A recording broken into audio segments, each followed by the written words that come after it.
Assalamualaikum warahmatullahi wabarakatuh. Halo teman-teman, kenalin aku Agita Saulianur dari KPI 6A UIN Fatmawati Soekarno Bengkulu.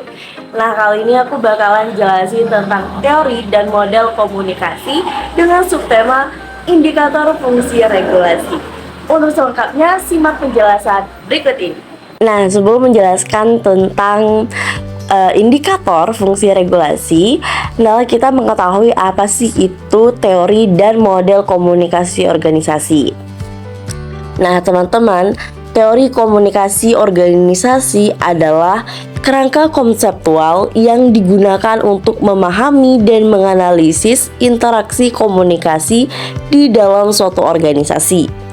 Hal ini mencangkup berbagai pendekatan dan konsep yang membantu menjelaskan bagaimana pesan dikirim, diterima, dan dipahami dalam konteks organisasi, serta bagaimana komunikasi memengaruhi budaya, struktur, dan kinerja organisasi secara keseluruhan. Nah, teori-teori tersebut mencakup berbagai aspek, mulai dari komunikasi interpersonal hingga komunikasi massa di dalam lingkungan kerja. Selanjutnya, ini adalah model komunikasi organisasi. Nah, model komunikasi organisasi adalah representasi visual atau konseptual dari cara komunikasi yang berlangsung di dalam suatu organisasi.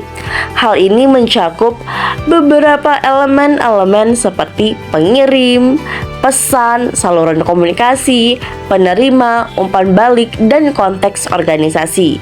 Nah, model-model tersebut membantu dalam memahami bagaimana informasi dan pesan bergerak di dalam organisasi, serta bagaimana faktor-faktor seperti hierarki, budaya, dan struktur organisasi memengaruhi proses komunikasi.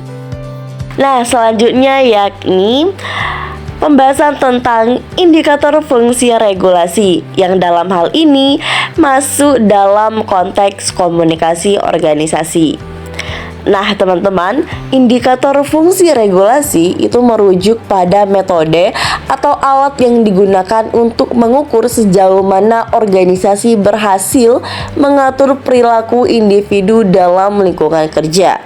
Hal ini mencakup pendekatan seperti penggunaan aturan, grafik, instruksi, tugas, dan arahan untuk mengarahkan perilaku dan interaksi antar anggota organisasi sesuai dengan tujuan dan nilai yang telah ditetapkan. Nah, teman-teman, dengan menggunakan indikator ini, organisasi dapat mengevaluasi efektivitas sistem regulasi mereka dalam mencapai tujuan organisasional dan menjaga keteraturan dalam aktivitas sehari-hari. Nah, selanjutnya saya akan menjelaskan tentang elemen indikator fungsi regulasi dalam konteks komunikasi organisasi. Yang pertama yakni aturan. Nah, aturan ini merupakan panduan formal yang ditetapkan oleh organisasi untuk mengatur perilaku anggota.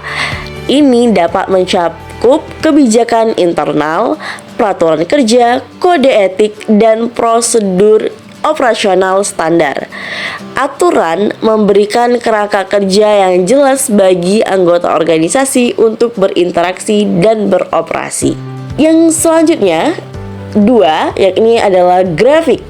Nah, grafik ini dalam organisasi adalah representasi visual dari struktur hierarki dan aliran komunikasi di dalam organisasi. Ini menunjukkan bagaimana posisi dan tanggung jawab individu diatur secara hierarkis.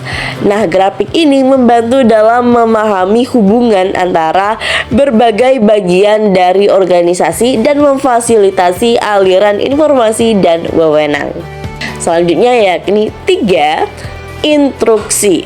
Nah, instruksi ini adalah panduan atau petunjuk yang diberikan kepada anggota organisasi tentang bagaimana melakukan tugas atau menjalankan proses tertentu. Ini bisa berupa instruksi tentang penggunaan peralatan, prosedur kerja, atau tindakan yang harus diambil dalam situasi tertentu. Instruksi ini membantu memastikan konsistensi dalam pelaksanaan tugas operasi sehari-hari. Yang selanjutnya yakni tugas. Nah, penugasan atau tugas yang diberikan kepada anggota organisasi adalah cara lain untuk mengatur perilaku. Dengan memberikan tanggung jawab yang jelas kepada individu, organisasi dapat memastikan bahwa tujuan dan tugas tertentu dilaksanakan sesuai dengan harapan. Penugasan juga membantu mengarahkan perhatian dan usaha individu ke arah yang diinginkan oleh organisasi. Nah, yang terakhir yakni arahan. Arahan sendiri adalah petunjuk atau nasihat yang diberikan kepada anggota organisasi oleh pimpinan atau manajer. Ini bisa berupa arahan langsung, umpan balik, atau saran tentang cara melakukan pekerjaan atau mengatasi masalah. Nah, arahan ini membantu dalam membimbing dan mengarahkan perilaku individu sesuai dengan visi dan tujuan organisasi. Nah, teman-teman, dengan memperhatikan dan menggunakan indikator ini secara efektif, organisasi dapat memastikan bahwa sistem regulasi yang efisien diterapkan untuk mencapai tujuan organisasi dan menjaga keteraturan dalam aktivitas sehari-hari. Nah, teman-teman, terima kasih sudah menonton video ini dari awal hingga akhir. Semoga materi yang saya jabarkan dapat dimengerti oleh teman-teman sekalian dan juga dapat menjadi tambahan wawasan untuk kita semuanya. Terima kasih, saya Gita Mas Poliana, pamit undur diri. Wassalamualaikum warahmatullahi wabarakatuh.